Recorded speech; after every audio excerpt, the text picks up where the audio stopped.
Cypress Development Corp's flagship lithium project is located just east of Albemarle's Silver Peak mine in the heart of Clayton Valley, Nevada. A 12-hole exploration drill program for lithium-enriched claystone on Cypress's 100% controlled properties is now underway. Cypress Development Corp trades on the TSX Venture Exchange, symbol CYP, the Pink CYDVF, and on Frankfurt C1Z1. For more information, please visit our website, cypressdevelopmentcorp.com.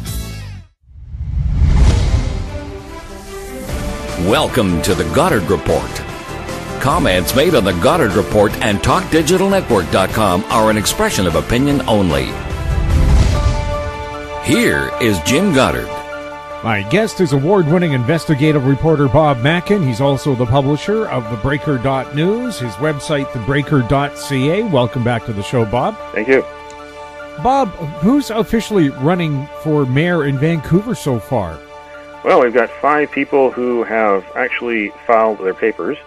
We've got many more than that who've said they're going to run and are likely going to run, unless there's any backroom horse trading, because there are essentially too many people that have said they're going to plan to run. There could be a lot of vote splitting on the left or on the right, and wherever the vote splitting happens, the other side is bound to benefit. But so far, officially from the city clerk's office at City of Vancouver, there are 5 people that have declared their candidacy. 2 of them are contenders.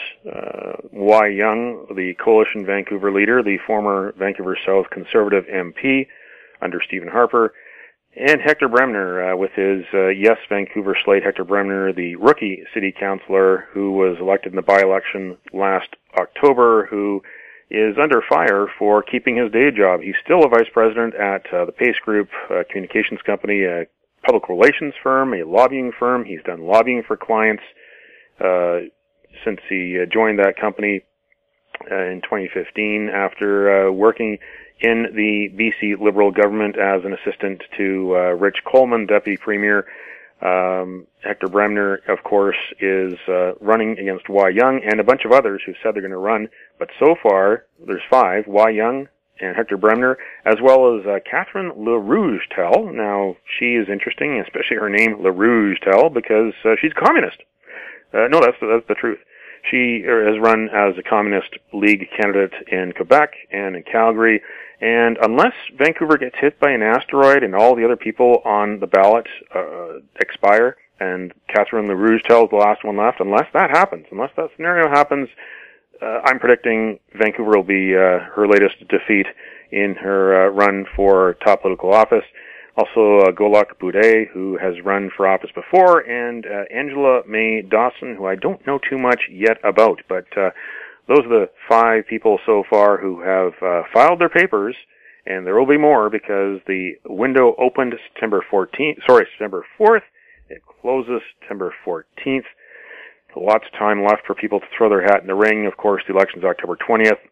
So far, there are 33 people who are running for office, who put their name in for mayor, councillor, park commissioner, and school trustee. The slates for Yes Vancouver and the slates for Coalition Vancouver have both filed their papers. Friday afternoon, September 7th, I'm told that the NPA under mayoral candidate Ken Sim will be marching over to the office to file their papers. And we'll see if there's any surprises along the way, or if everyone who said they're going to run is going to run. It's going to be a very long ballot. A lot of names for people to look at. It'll be a ballot that will be shaken up for the first time. It won't be in alphabetical order unless something strange happens in the draw. It's going to be a bit of a random order. There's going to be a lot of names there, and it's going to be a bit of a challenge for the public, for voters to know them all. People aren't as engaged with civic politics as maybe perhaps they should be. They are paying a pretty penny for it through their property taxes and other taxes and fees that go into their municipal councils and parks, in Vancouver Parks Board, but also in their local school boards. They have a stake in who actually has their hands on the public purse and who has the ability to make laws that regulate land use and street use in the cities. October 20th will be their chance, as well as advance voting, to have their say. This will be the second election in BC history where municipalities will be electing representatives for a 4-year term. There's a lot at stake here. Kennedy Stewart, the NDP MP from Burnaby, his name wasn't mentioned. Is he going to file soon? Oh, you can bet he will, unless, again, something strange happens along the way to the elections office. But he's been very vociferous. He said he's quitting as the MP for Burnaby South, and his leader at the NDP, Jagmeet Singh, has said he's going to be flying out here to try to make a run for that seat. Unless something strange happens, Kennedy Stewart will be in the mix.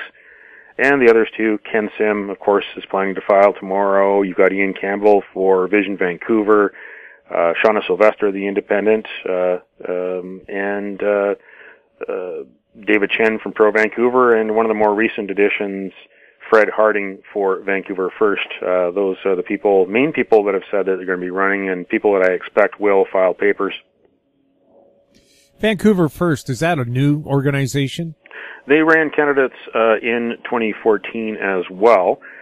Didn't get anyone on council, but they did get substantial votes. They may have played a spoiler role.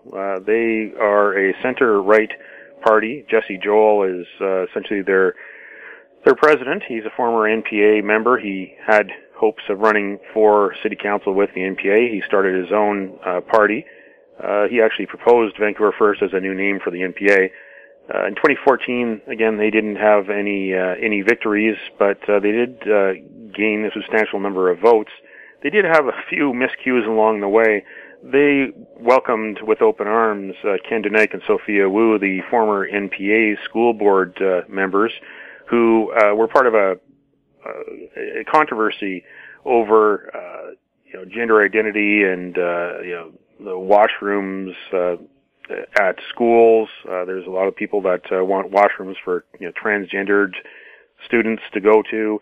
So there was a big controversy among two different sides, a very conservative side that didn't want this to happen in schools, and more of a liberal side that said, well, there are students who are gay or lesbian or transgendered, and they should be treated with care and have a chance to have their own washrooms, for instance. That became a bit of a distraction for the NPA when Sophia Wu and Ken Dunaic decided to advocate for the concerns of some very conservative elements, and it got them a lot of negative attention because the NPA was trying to be more social liberal. They're very fiscally conservative, but they're trying to be more socially liberal in a city like this especially, and so they were essentially told that they wouldn't be welcome to run with the NPA in 2014, so they ran with Vancouver First instead, which was a mistake because they lost a lot of votes, and they became a bit of a distraction for the campaign. And on election night, Vancouver First had their election party in one part of Vancouver on East Hastings at a restaurant, while Sophia Wu and Ken Dunaic had theirs at a restaurant in Chinatown. They lost a friendship, I guess, and so they weren't welcome back to Vancouver First. So they're running now with Coalition Vancouver under Y Young. And another problem that happened for Vancouver First last time because of the Wu and Dunaic situation, they did lose a great chance for one of their star candidates to get onto Parks Board. Brent Hayden, the Canadian Olympic swimmer who has a bronze medal, he was running for Park Board, and he had name recognition. Any political party would love to have an Olympic medalist on board, especially one who is a great advocate for sports and parks and recreation and better swimming facilities. And when the Wu and Dunaic situation became a bit of a distraction for Vancouver First, Brent Hayden basically took a step back from campaigning. And so they lost that chance to get someone elected. This time around, they do have a very viable candidate for mayor. Fred Harding is the former spokesman for the West Vancouver Police Department. He was a senior officer there. He's originally from London, England, South Asian, someone who will bring law and order questions to the debates, and we'll have some answers for those. someone who has been in business, someone who's actually got a wife who's a singer and model from China. She's been able to get him a lot of attention from the Chinese media. So Fred Harding will be someone that I think could be a bit of a sleeper candidate who could come up the middle and surprise a few people in this very crowded field of candidates. There's a mysterious pro-Hector Bremner ad campaign. Who's behind it, or will we ever get to find out? Well, that's a big question, and I'm trying my way to find out. Unfortunately, Facebook didn't help us out. Facebook, which in the United States is requiring politicians and their campaigners to identify themselves when they place ads so that the public who reads Facebook knows, and they also have new requirements for those people to apply for ads so that Facebook knows who they are, so they know that they're not Russian spies or anyone. But here in Canada, there are no new transparency checks and balances or measures, so it's anything goes still. In fact, anything goes for anyone who wants to campaign right now until September 22nd.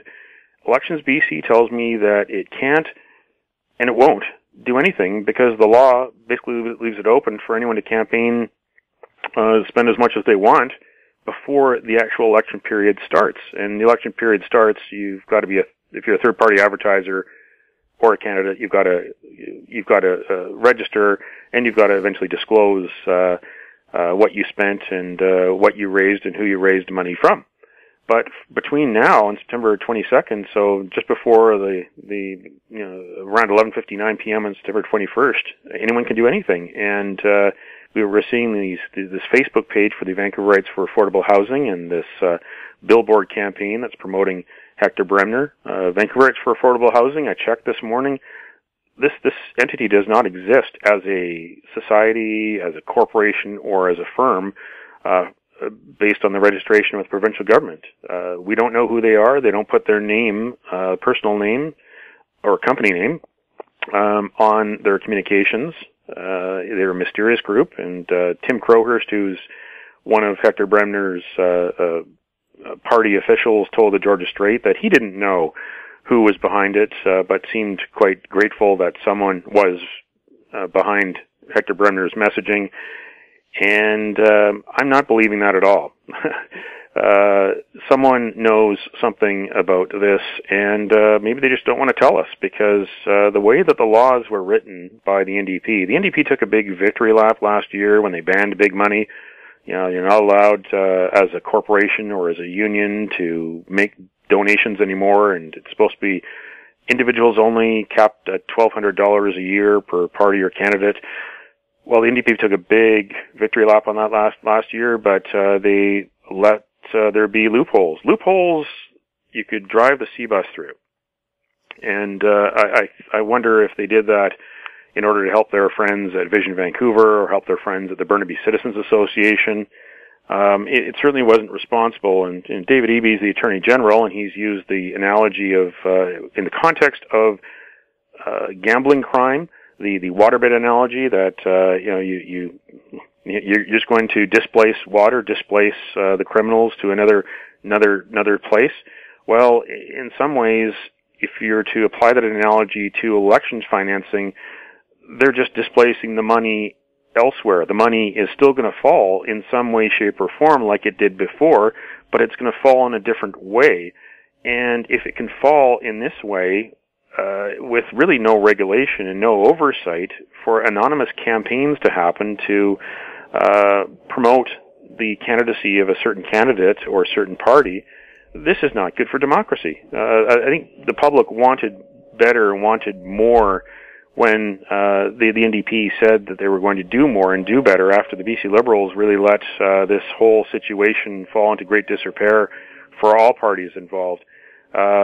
But I think this election is going to be very much a learning curve for everyone. It's going to be a little bit harder for reporters and also citizens to find out who is actually putting money into the pockets of parties, because the NDP didn't require, as they do in Quebec, for political donors to actually list the name of their employer. That's very important, because you might get the same people making donations who were making donations before as CEOs and as union heads. Well, they might just put it under their own name. They might also invite all their friends and family and all their workers to make donations. We also saw in Quebec what happened, where people involved with SNC-Lavalin were making donations under their personal name, but they were actually being reimbursed. They were caught, and they were fined. That's something that is a definite risk here in British Columbia, and I'm surprised the NDP didn't learn from the Quebec example and put that into the law here in BC. Does that make us much more liable for election fraud? I think it's definitely one risk. The part of the problem here in BC, they haven't fixed necessarily the campaign financing like it should be fixed. They've only gone halfway. There's also a situation that Elections BC manages a province-wide law when it comes to financing, but elections are run in each municipality out of the city hall. And in most cases, the chief electoral officer, like it is in Vancouver, is also the city clerk, just wearing a different hat for 6 weeks or so. The city clerk is hired by and serves really at the pleasure of city council, and in some bigger cities, the city council is run by a certain party. So there is that tension there. As much as we hope that the city clerk, while acting as the chief electoral officer, will be respected in her role and will be able to operate in isolation of any political influence or interference, there is that perception there that can happen, and that should not be there at all.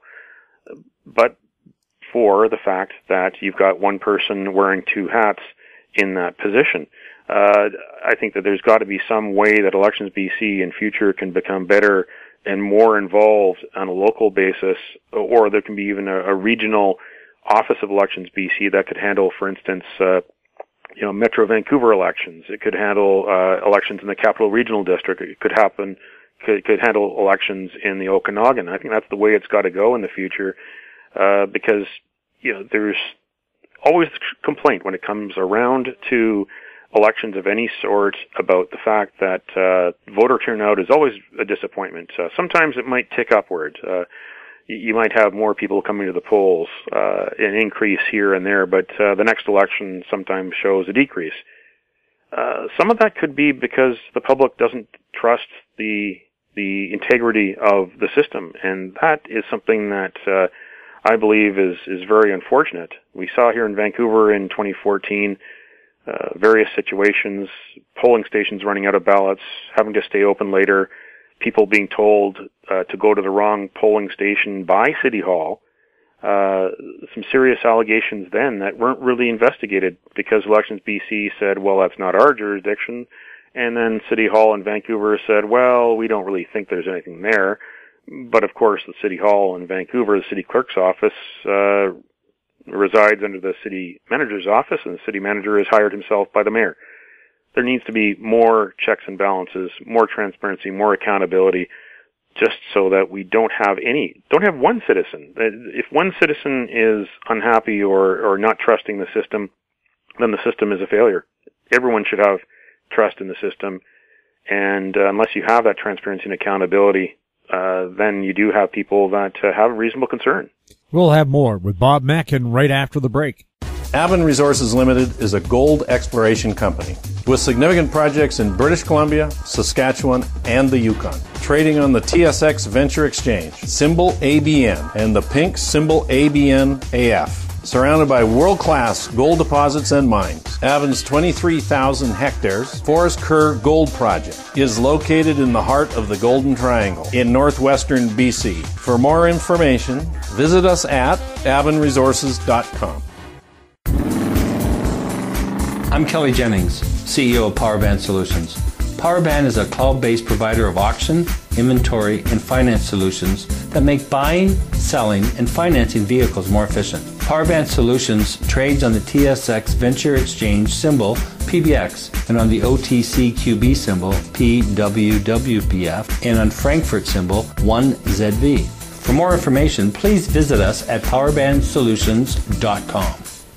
Welcome back. We're speaking with Bob Mackin. Bob is a Toronto polling company that took part in the Calgary election, now acting in Vancouver.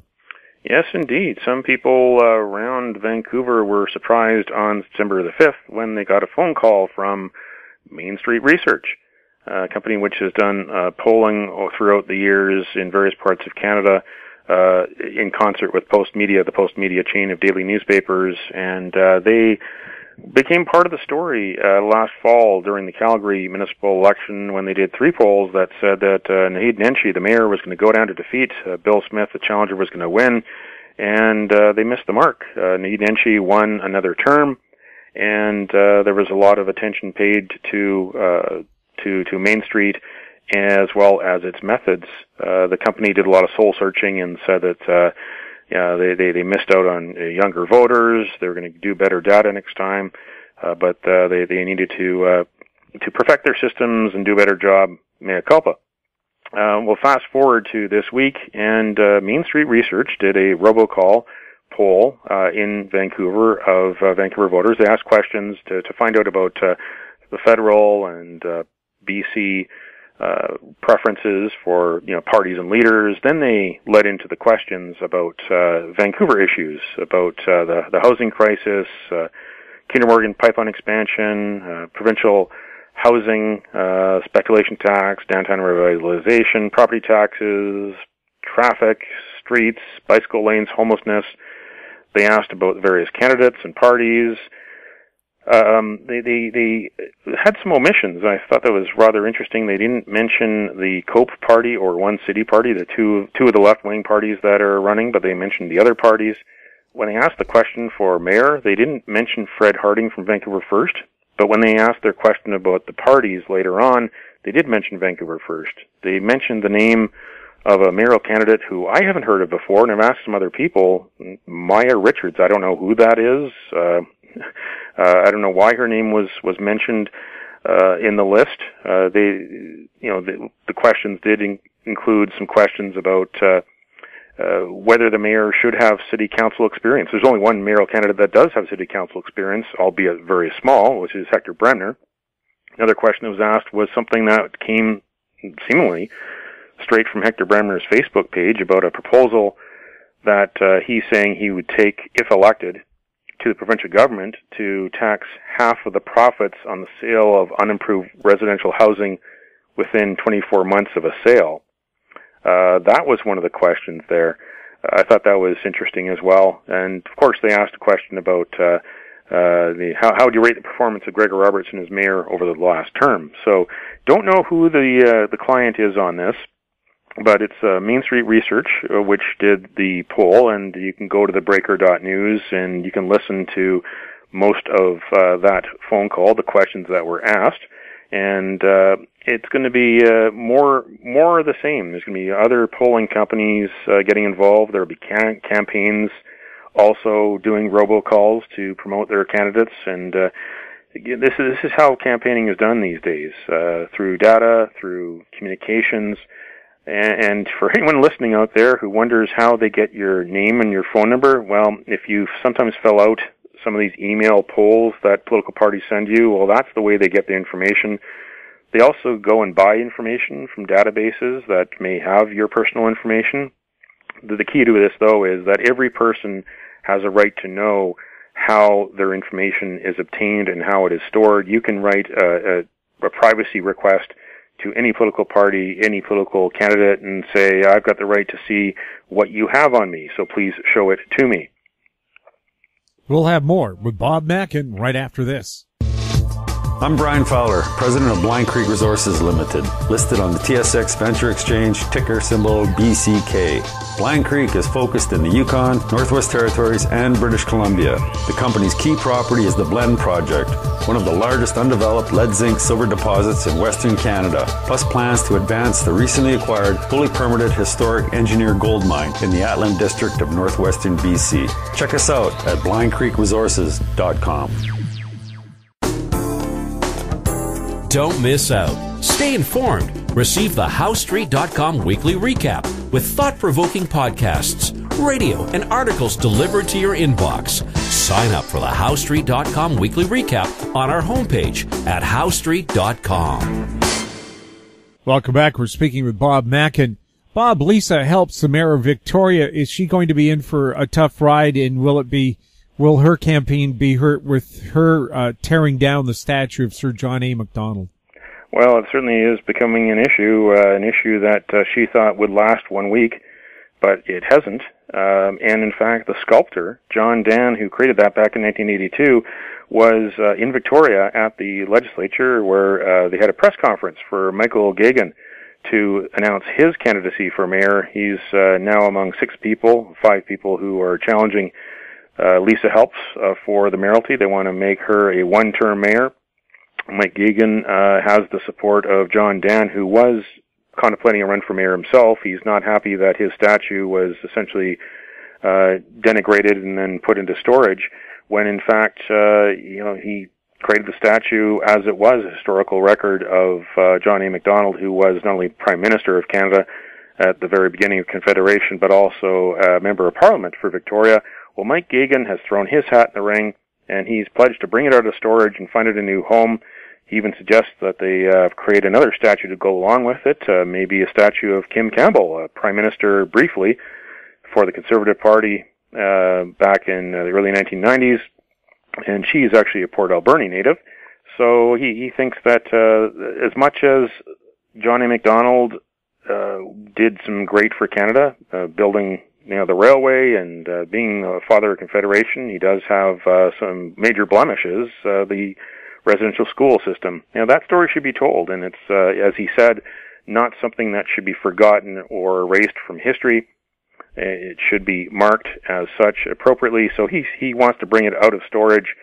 So he's going to continue to use that against her, as others are, because it was an unpopular decision the way she did it, ramming it down the throats of Victorians, essentially saying one day it was going to be moved, and then the next voting in City Council to get it moved, and then a couple days later have the truck arrive and take it away to storage. The process was not the way it should have been, and it was almost as if she planned it as a wedge issue to actually aid her campaign. But this campaign in Victoria is going to be about more than just the statue. Mike Gagan is an interesting fellow because he's a lobbyist, and there's a lot of questions whenever a lobbyist runs for political office. He says it's actually an advantage to him, and he's not hiding the fact that he is a lobbyist. He can't hide that fact, but he's saying that, in fact, he can use it as an advantage. He's lobbied for groups in the construction and real estate industry, and he wants to use that as his advantage because his major issue is housing and affordability in Victoria, and he says there needs to be more housing in Victoria, more affordable housing, and he says City Hall has a big role to play in that because City Hall can do faster permitting and less red tape, which would allow builders to build houses, build apartment buildings for less and faster, so that people in Victoria who are families and middle-class people can find a place to stay. And not that Victoria can become a place like parts of Vancouver where there are luxury homes for people that don't live in them. So he's going to really hammer that forward. Mike Gagan is someone who also uses the bike lanes in Victoria. He does a show on CFAX radio on Mondays, and he also has appearances on CTV News Network on weekends. He uses bike lanes, but says that the bike lanes that have been built so far and planned so far are too expensive and in the wrong places. And he's taking aim at one that is planned to be built along Wharf Street, which he says will impede traffic going to and from the Harbour Air Seaplane Terminal. And Harbour Air is one of the most important transport links for business and government use between downtown Victoria and downtown Victoria. So Mike Gagan is a very effective communicator, and is someone that will give Lisa Helps a run for her money in campaigning and door knocking, and also when it comes to debates. So this is going to be interesting to watch. I think he's the most serious of the challengers so far, and he's someone that is sort of a pragmatic centrist. He can appeal to people on the right and the left, and if he can own the middle, then he might end up being in the mayor's chair come October 20th. Bob, Prime Minister Trudeau and Premier John Horgan once again announcing major rapid transit projects that we've known about for a long time, and somebody said it's either the third or fourth time they've announced them. What is behind them always re-announcing the same thing over and over again? Well, it's strategic, and also to benefit them politically. Trudeau also scheduled a Tuesday night fundraiser in Surrey at a venue that holds 1,500 people, and tickets were going as high as $1,500. 2019 is coming around the corner pretty quickly, and the parties are doing what they can to stuff money in the kitty so they can buy lots of ads next year. So that was part of it. Another part of it was that Trudeau was trying to change the channel from last week's decision by the Federal Court of Appeal to quash the Kinder Morgan pipeline, the Trans Mountain pipeline, as it is because of insufficient consultation with First Nations and because of insufficient consideration of the potential harms to the southern resident killer whales of increased tanker traffic. So Trudeau is getting it from both ends, that the left-wing voters who are against the pipeline are some of the people who actually helped vote him in 2015 and vote in various MPs, Liberal MPs in 2015, because they thought that he was going to do something different than Harper, that he was going to listen to the people, because that's what he promised. He promised to listen to communities, and communities were going to get the final say, he said, in whether controversial resource projects would go forward, and in fact, that's not the case. And of course, there's those on the right side of the political spectrum who are not terribly happy that the government spent all that money to essentially bail out Kinder Morgan, that the very day that court decision happened last week, there was a Kinder Morgan shareholders meeting in Calgary, and the report is that they spent all of 3 minutes to do their exercises and then all raise their hands at the same time. 99% of them voted to sell the whole shebang to the federal government for us to pay the $4.5 billion to take their pipelines off their hands. I said at the time that it was kind of a twist on that old famous quote that here you got a company based in Houston essentially saying, Ottawa, you have a problem. So Trudeau is trying to change the channel from that and is going to try to use the big money put into rapid transit, the Broadway subway, which is almost $3 billion, and the $1.65 billion Surrey LRT, going to use that money and the commitment of the federal money to those projects to try to put out the messages that the federal Liberals are doing their part to cut down on environmental pollution by cars. They're doing their bit to make Vancouver more sustainable and ready for growth. And try to address those climate change fears of those voters who are dead set against anything to do with the pipeline. This is what they're trying to do, this message that they're trying to sell on the public on the way to the 2019 election. And the other thing that this did do, if there's anything anyone can try to say there was any benefit, was just to emphasize that Broadway is going to be a subway and Surrey is going to be an LRT. The municipal election campaign in Surrey, there is already some discourse. Doug McCallum's trying to become mayor again, trying to knock off Tom Gill, who is the successor in Surrey First to Linda Hepner as leader. Linda Hepner is not running for mayor again, but Tom Gill is for Surrey First. And Gill is definitely, like Linda Hepner and like Diane Watts before her, a fan of LRT, and that's what's supposed to be built. But Doug McCallum is, and his forces are trying to propose that there be no LRT, that in fact SkyTrain be extended. So that was one of the messages, just to emphasize that it's going to be LRT for Surrey, the Surrey-Newton-Guildford line. What does also make it interesting is Tom Gill announced his slate of candidates. He's had several different defections to other parties or to independents, so he's had to fill in some new spots on the Surrey First slate, and one of them actually is Nirma Dela Cruz, who is the mother of Daryl Dela Cruz, and that name might be familiar because there's one person in Victoria, or one person in Surrey is trying to convince everyone in Victoria and Vancouver and Surrey and Ottawa against LRT, and that's Daryl Dela Cruz, who's run his one-man campaign for SkyTrain for Surrey, opposing LRT. So you've got this interesting dynamic where his mother is running on the Surrey First slate, which is definitely going to tell the public of Surrey that it's the party that is fully behind LRT and is bringing LRT to Surrey. And then you've got her son, who is running this campaign and has run this campaign for a number of years, proposing Surrey have SkyTrain.